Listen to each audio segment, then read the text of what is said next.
Bonsoir à tous. Cette semaine dans l'Église du Monde, direction l'Arménie, première nation chrétienne dans l'histoire. C'est dans ce pays que se rendra ces jours-ci le pape François, cette république du Caucase enserrée par des montagnes au nord et au sud et frontalière avec l'Azerbaïdjan, la Turquie et l'Iran. Nous parlerons de la situation géopolitique complexe de cette région. Et puis sur le plan intérieur, cette ancienne république soviétique se relève difficilement des années communistes. Nous verrons quels sont ces défis aujourd'hui. Alors côté Église, les catholiques y sont minoritaires mais très actifs. La majorité des fidèles appartenant à l'Église apostolique arménienne indépendante de Rome. Alors décryptage sur tous ces points avec notre invité Pierre Terzian, qui est le président du Fonds arménien, également directeur de la revue Pétro-Stratégie. Pierre Terzian, bonsoir. Bonsoir. Merci d'être avec nous. Alors peut-être une première photographie de l'Arménie. On le connaît peut-être mal, ce pays, vu de France. Dites-nous quelles sont un petit peu ses particularités par rapport aux deux autres républiques du Caucase que sont la Géorgie et l'Azerbaïdjan. C'est un pays très ancien, très vieux, très vieille civilisation et une culture très ancienne, plusieurs millénaires. Presque aussi ancienne que la Géorgie, j'allais dire, que l'Arménie. Et en contraste par rapport à l'Azerbaïdjan, qui est un pays assez récent, assez neuf, puisque l'arrivée des Turcs dans la région, les Azéris sont d'ethnie turque, c'est le XIIe siècle. Vous voyez donc, le premier contraste, c'est ça là. Il y a deux vieux pays anciens, l'Arménie et la Géorgie, des cultures anciennes, toutes deux de culture chrétienne. Et puis vous avez à côté, à partir du XIIe siècle, l'arrivée des Turcs et l'apparition de la République de l'Azerbaïdjan en 1921 seulement. Donc 18 plutôt la première indépendance et 21 à l'époque soviétique. Voilà le premier contraste. L'Arménie, c'est un pays très montagneux. C'est un vrai réservoir d'eau pour à la fois la Géorgie, l'Azerbaïdjan et la Turquie, puisque les rivières partent des montagnes d'Arménie. Ces montagnes ont joué un très grand rôle dans l'histoire de l'Arménie parce qu'elles ont préservé les Arméniens, parce que c'est un pays qui a subi beaucoup d'invasions. Toutes les grandes invasions que l'on connaît dans l'histoire sont passées par l'Arménie, Genghis Khan, Tamerlan et d'autres, bien sûr. Et à chaque fois, la population se retirait dans les montagnes, laissait passer l'hiver, comme il disait. Il y a une chanson très ancienne arménienne qui dit « Les jours de malheur passent comme l'hiver, comme les saisons ». Donc, ils se retiraient dans leurs montagnes, ils résistaient, et puis lorsque l'envahisseur partait, ils redescendaient, ils reconstruisaient, et la vie reprenait. Donc les montagnes, ça joue un rôle extrêmement important dans l'histoire de l'Arménie, et aussi dans le caractère arménien, parce que c'est des montagnards, c'est des gens qui résistent, qui sont très durs. Ça a façonné aussi leur identité, on y reviendra. Oui. Alors, c'est en Arménie donc, que le pape François se rendra. Il faut préciser qu'il va faire 2 voyages dans le Caucase, en Arménie, donc 24-26 juin, et en Géorgie et Azerbaïdjan, fin septembre. Alors, le fait de faire 2 voyages séparés, c'est significatif ? Je pense que c'est très significatif, oui, parce que généralement, les chefs d'État, etc., qui effectuent des voyages dans le Caucase, on parle toujours du Caucase parce que c'est la grande chaîne qui a donné son nom à toute la région, la chaîne de montagne, eh bien, ils prennent soin de visiter les 3 républiques pour les mettre sur un pied d'égalité, qu'il n'y ait pas de jaloux. Et là, le pape fait un geste remarquable, il va en Arménie, et seulement en Arménie, et il a déclaré qu'il allait en pèlerinage. On va en pèlerinage dans une terre sainte. Et effectivement, c'est vrai, c'est une terre en quelque sorte sainte, puisque c'est la première nation qui a adopté le christianisme comme religion d'État, qui s'est emparée de cette religion, qui en a fait à la fois un pilier de sa survie, de son épanouissement également. Et dans le geste du pape, il y a la reconnaissance de tout cela. Bien sûr, les Arméniens pensent aussi au génocide, puisque le pape, le 12 avril 2015, a célébré une messe à Saint-Pierre. Et dans son homélie, il a donc parlé à plusieurs reprises du génocide que les Arméniens ont subi en 1915. C'est un geste très fort que les Arméniens dans le monde entier, mais pas seulement les Arméniens, parce qu'un génocide, ce n'est pas un événement, un fait national. Ça touche l'humanité entière, et c'est pour cela qu'on les appelle d'ailleurs des crimes contre l'humanité. Et donc le pape, en faisant ce geste, a voulu attirer l'attention, je pense, du monde entier contre encore le danger de génocide. Ce n'est pas terminé. On le voit d'ailleurs au Moyen-Orient, malheureusement, au moment même où nous parlons. C'est vrai. Le pape est donc très attendu sur ce génocide par les Arméniens. Il y a une attente forte de la part des Arméniens sur ce que pourrait dire le pape lors de ce voyage. Je pense que chaque mot du pape va être écouté avec attention, commenté, ressenti très fortement, à la fois par les Arméniens d'Arménie, mais également du monde entier, puisque les Arméniens sont à peu près une dizaine de millions, dont 3 millions seulement en Arménie. Les autres sont dans le monde entier. On les trouve partout. En France, à peu près 500 000 Arméniens. C'est une communauté importante, la plus importante d'Europe d'ailleurs, après la Russie. Mais la Russie, c'est un cas un peu particulier, une longue histoire ancienne avec l'Arménie. Mais on trouve des Arméniens partout dans le monde et ceux-là, ils vont suivre pratiquement chaque pas, chaque mot du pape lorsqu'il se rendra en Arménie, chaque geste qu'il fera, les endroits qu'il visitera, etc. Alors on va parler à présent du visage de l'Église arménienne. Il y a deux églises, l'Église apostolique arménienne et l'Église arménienne catholique. Qu'est-ce que vous pouvez nous en dire de ces deux églises ? Alors, l'Église apostolique arménienne, c'est l'écrasante majorité, à la fois en Arménie, mais aussi dans le monde.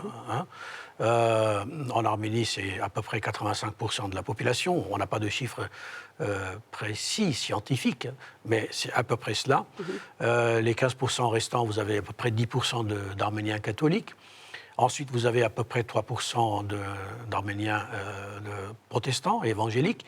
Et puis de toutes petites minorités non chrétiennes, les Yézidis en particulier, qui sont tellement pourchassés ces dernières années au Moyen-Orient et qui déclarent que l'Arménie est le seul pays où ils se sentent vraiment en sécurité, où ils peuvent s'épanouir, des Kurdes, etc., des Juifs, d'autres petites communautés, les Russes, toutes petites communautés très anciennes. Donc, l'Église arménienne apostolique est la grande majorité, représente en Arménie, mais aussi dans le monde. Il faut savoir que l'Église apostolique arménienne a deux sièges. Le siège principal, qui est à Etchmiadzin, c'est à côté de la capitale, Yerevan. Et puis, il y a un deuxième siège, c'est à Antélias, ça se trouve au Liban. Et c'est, le titre exact, c'est la grande maison de Cilicie. Et donc, le siège se trouvait avant le génocide, avant la déportation, dans la partie de ce qui constitue le sud de la Turquie actuelle, la Cilicie, un royaume arménien très ancien, dont le dernier roi, d'ailleurs, était d'origine française. Il est enterré en France. Eh bien, lorsque, après le génocide et la déportation, les Arméniens ont dû fuir leurs terres, eh bien, le siège du catholicosat de Cilicie s'est installé au Liban, à Antélias. C'est juste à côté de la capitale, Beyrouth. Donc, il y a deux sièges, bien entendu, le siège d'Etchmiadzin et le siège principal. D'ailleurs, le catholicos porte le titre de catholicos de tous les Arméniens. C'est le seul qui porte ce titre. D'accord. Quels sont les liens entre ces deux églises, catholiques donc et apostoliques ? Des liens qui ont changé au cours de l'histoire. Fin 19e, par exemple, les relations étaient très tendues. Jusque même au début du XXe siècle, les Arméniens vivaient encore à l'époque sous l'Empire ottoman. Les relations n'étaient pas très bonnes entre les Arméniens catholiques et les Arméniens apostoliques. Mais cette période est maintenant passée. Et aujourd'hui, il y a un dialogue très fraternel, très fructueux entre les deux églises. Il faut dire que même dans l'Église apostolique, il y a eu des périodes difficiles, c'est-à-dire les conséquences de la guerre froide dans les années 50-60, qui ont fait que les relations entre les deux sièges de l'Église arménienne apostolique étaient tendues. Bon, heureusement, tout ça est passé. Actuellement, c'est vraiment des relations très harmonieuses. Est-ce que l'Église elle a un rôle social important dans le pays pour aider des populations fragiles sur le terrain, des hôpitaux, du caritatif. Elle est active ? Elle est active. Historiquement, elle a toujours été active parce qu'il a fallu toujours venir en aide à quelqu'un, notamment sous occupation ottomane. Et l'Église a donc joué ce rôle à côté de sa vocation, de sa mission d'église religieuse. d'un rôle social. Et on le retrouve dans ce rôle dans les institutions, des orphelinats, des écoles, des dispensaires. Eh bien, ça continue. Et c'est vrai pour l'Église arménienne dans toutes ses expressions apostoliques, en Arménie, en diaspora, l'Église catholique également. Ce rôle est très présent, effectivement. Pour des raisons historiques, mais aussi par vocation. Les églises ont toujours joué ce rôle. Ce n'est pas typique aux Arméniens. Simplement, l'histoire arménienne a fait que ce rôle est un petit peu plus prononcé chez les Arméniens que chez d'autres. Alors, on parlait de cette identité forte des Arméniens et une foi aussi qui est forte, qui est ancienne et qui, malgré les épreuves de l'histoire arménienne, a subsisté. On regarde à ce sujet cet extrait de documentaire.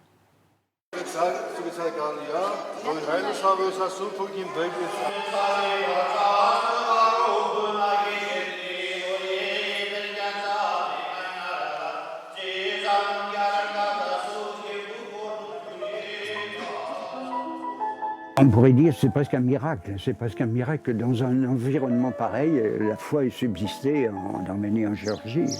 Qu'est-ce qui les a fait résister à toutes ces persécutions depuis le 5e siècle? C'est bien leur foi chrétienne. Il leur a fallu beaucoup de courage. Beaucoup de courage. Du courage qu'ils ont puisé dans leur foi. Donc ce n'est pas une foi qui est morte, c'est vraiment une foi vivante, une foi qui les a fait rester fidèles à leur origine chrétienne. C'est l'Esprit Saint qui a maintenu cette foi dans ces régions qui ont su ne pas être dévorés par l'islam. Quand on pense à ce problème, quel est le sens de cette persistance du christianisme, d'un christianisme entouré de l'islam? Quel est le sens Qu'est-ce que le Seigneur, qui est le maître de l'histoire, voit dans ces deux peuples? Pourquoi les a-t-il conservés dans la foi? Oui. Peut-être pour nous dire à nous, occidentaux, peut-être pour nous dire, vous voyez, eux sont restés fidèles. Vous, qu'est-ce que vous devenez? Oui, peut-être, oui.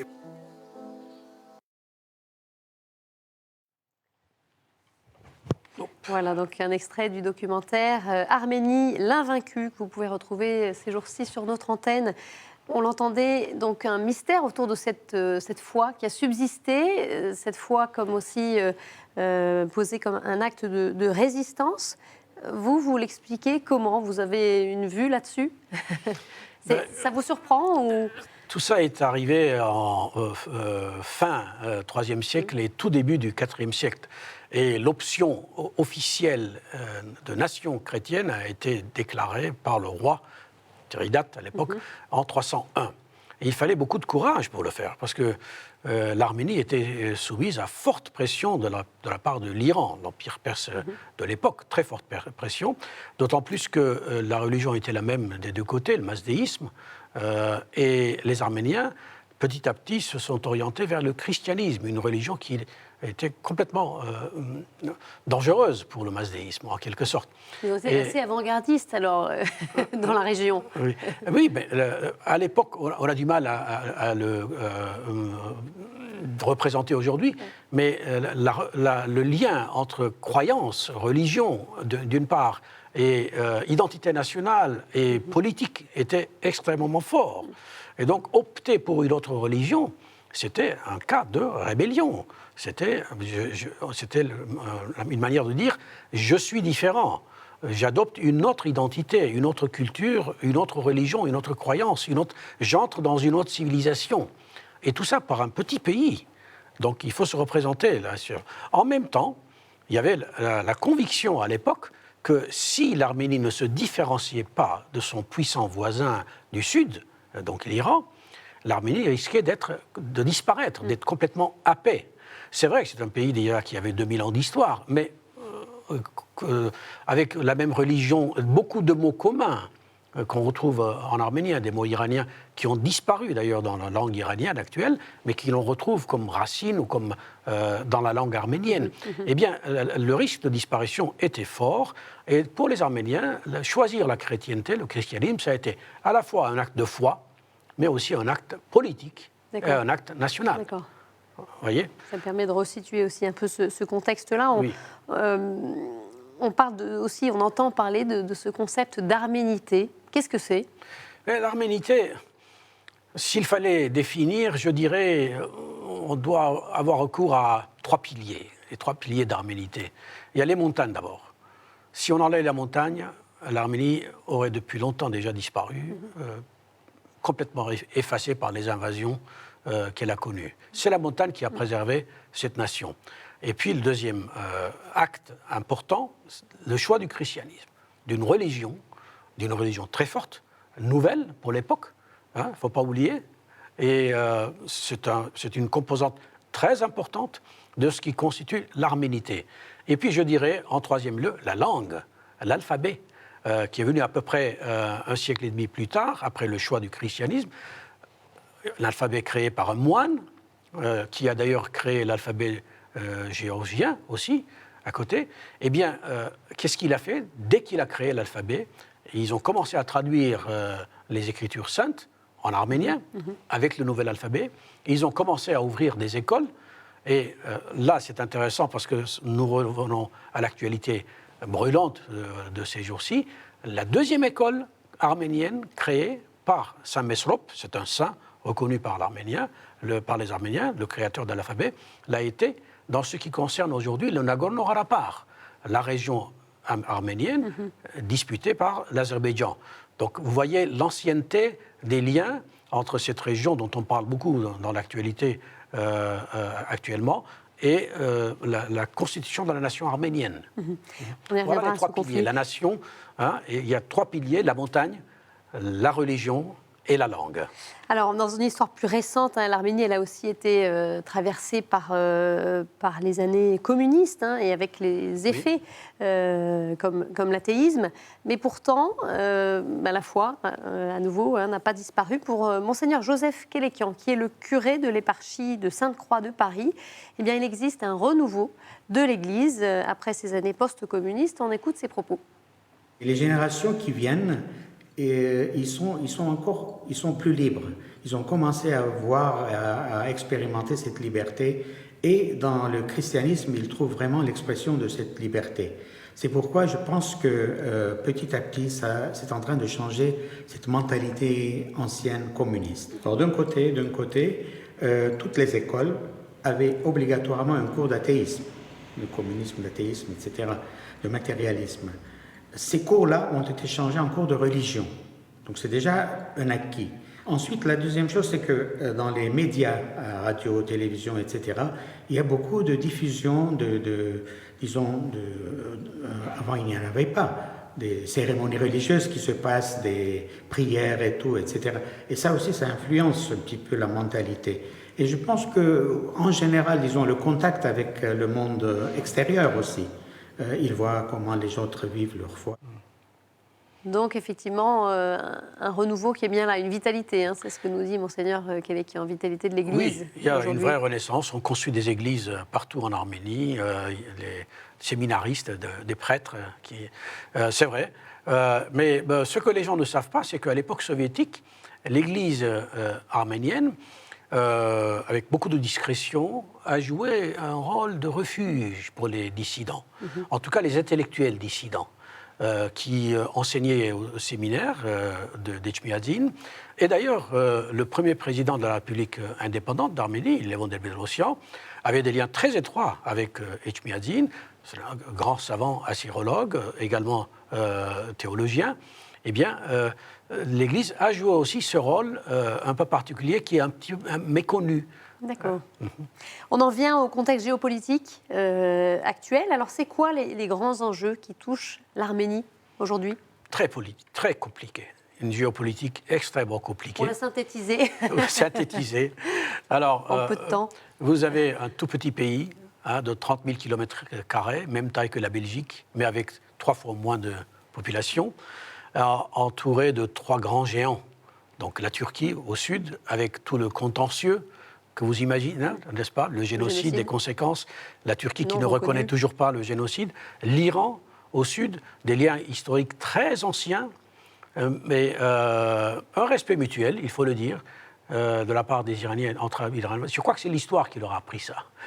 Tous les deux sont passés par des périodes extrêmement difficiles. Et puis au nord, vous avez la Russie. Il n'y a pas de frontière commune entre la Russie et l'Arménie, mais il y a une alliance stratégique très ancienne aussi entre l'Arménie et la Russie. Il y a presque 2 millions d'Arméniens qui vivent en Russie et qui sont très intégrés, pour certains d'entre eux, très intégrés dans la culture russe, dans la politique russe, dans les affaires russes. Voilà un tout petit pays, donc entouré de colosses, et puis qui n'a pas accès à la mer, aux mers libres. Et puis, il y a peu de ressources aussi. Il n'y a que 4 voisins, la Géorgie chrétienne, mais des relations difficiles, historiquement, entre la Géorgie et l'Arménie, et puis l'Azerbaïdjan, le conflit du Harapar que j'ai évoqué tout à l'heure. Dites-nous un peu, qu'est-ce qui se joue là parce que c'est une zone qui n'est pas reconnue par l'ONU. C'est une région arménienne très ancienne, je viens de vous le dire, la deuxième école arménienne a été créée au Harapar par Samesrop, et puis à l'époque soviétique, les tout premiers mois de la création de l'Union soviétique, en 1921, donc Staline, qui était responsable de ce qu'on appelait la politique des nationalités au sein du Parti communiste de l'Union soviétique, a découpé la région du Caucase en 3 républiques. Et à l'intérieur des républiques, de ces 3 républiques, la Géorgie, l'Arménie et l'Azerbaïdjan, des républiques autonomes, des régions autonomes. Et si vous prenez une carte aujourd'hui de la région du Caucase, vous retrouvez les frontières de Staline, par exemple l'Ossétie du Sud, l'Ossétie du Nord. C'est tout ça, le Daghestan, l'Abkhazie, la Djarie, eh bien, aux Arméniens, Staline a arraché 2 régions, la région du Harapar, qu'il a donnée à l'Azerbaïdjan, et la région de Nakhichevan, au sud, également, qui est donnée à l'Azerbaïdjan, alors qu'il n'y a pas de lien. Vous voyez, c'est ça qui est intéressant. Il n'y a pas de lien physique entre le Nakhichevan et l'Azerbaïdjan. Entre les deux, il y a l'Arménie. Mais il fallait créer des interdépendances, c'est ce que voulait Staline, pour que tout le monde ait besoin de l'arbitrage et de la protection de Moscou. Donc ce découpage qui est toujours actuel, finalement, qui date de 1921, c'est ça, ce nœud du conflit, c'est lié à ça. Mais on en est où aujourd'hui, alors ? Malheureusement, il n'y a pas de solution pour le moment. On rejette tout de Staline, sauf ses frontières, selon le dogme des Nations Unies, on ne touche pas aux frontières, à l'intégralité territoriale. On oublie souvent qu'avant ce principe d'intégrité territoriale, il y a dans les buts des Nations Unies, dans l'article 2, immédiatement après la préservation de la paix, il y a comme but fondamental le droit des peuples à disposer d'eux-mêmes. Mais les Nations Unies, ce sont des États, n'est-ce pas ? Et le premier souci d'un État, c'est de sauvegarder ses frontières. Ce qui fait qu'aujourd'hui, ce principe est avancé. Mais il n'y a pas de solution. Qu'est-ce qui s'est passé ? Dès qu'en 1988, à l'époque de Gorbatchev, il y a eu un petit vent de liberté qui a commencé à souffler au sein de l'Union soviétique, Perestroïka, Glasnost, eh bien, les Arméniens du Harapar, de cette région du Harapar, ont réclamé le droit de définir leur appartenance dans le cadre de la Constitution de l'Union soviétique. Ils exerçaient le droit reconnu par la Constitution soviétique. Bon, ça a été le début de ce qui est devenu plus tard une guerre, carrément. L'Azerbaïdjan n'a pas reconnu, bien entendu, le droit à l'autodétermination. Et la guerre s'est terminée en mai 1994 par un cessez-le-feu. Ça a été une guerre très meurtrière. Il y a 30 000 morts du côté azéri, 6 000 du côté arménien. Et cet accord de cessez-le-feu, depuis le mois de mai 1994 à aujourd'hui, n'a pas encore débouché sur un accord de paix, un traité en bonne et due forme. Avec des violences à nouveau récemment, en avril. Début avril, du 2 au 5 avril, effectivement, l'armée de l'Azerbaïdjan a attaqué les positions arméniennes. Il y a eu pendant 4 jours des affrontements extrêmement violents et l'Azerbaïdjan refuse toujours de reconnaître le droit des Arméniens à soit l'indépendance, soit se rattacher à l'Arménie, comme ça a été toujours le cas historiquement. Dernière question, alors c'est quoi pour vous l'enjeu pour l'avenir de l'Arménie ? Parce qu'on voit bien qu'il y a beaucoup d'éléments complexes pour ce pays. Je crois que le principal enjeu, c'est civilisationnel. Les Arméniens se considèrent toujours comme appartenant à la civilisation européenne. par la religion, mais aussi par la culture, et surtout par les valeurs. La grande valeur chez les Arméniens, c'est la liberté. C'est la valeur que l'on trouve dans le mythe fondateur de la nation arménienne. C'est d'ailleurs le mythe qui décrit le héros Haïk, celui qui a donné son nom aux Haï, les Arméniens en Arménie, et qui a donc tué le tyran assyrien Bel, celui dont on retrouve le nom à Palmyre. Eh bien, il l'a tué parce que ce tyran voulait asservir son peuple, les Arméniens. Donc, l'acte fondateur de la nation arménienne est un acte de liberté. Et quand on oublie cela, on ne comprend pas le fil conducteur au cours de ces 3000 années d'histoire. C'est la liberté. Et la liberté, c'est quoi? C'est une valeur qui est à la base de la civilisation hellénique, dont nous sommes aujourd'hui les continuateurs. Hein? Et c'est pour cela que les Arméniens se considèrent vraiment faisant partie de cette grande civilisation européenne, tout en ayant, bien entendu, leur lien très étroit, historique, avec l'Orient dans lequel ils vivent. Merci beaucoup, Pierre Terzian, pour ce décryptage passionnant sur l'Arménie, sur son Église. Bien sûr, vous pourrez suivre en direct sur notre antenne ces jours-ci les temps forts du voyage du pape, donc sur ktotv.com et sur nos réseaux sociaux. Très belle soirée à tous, à la semaine prochaine.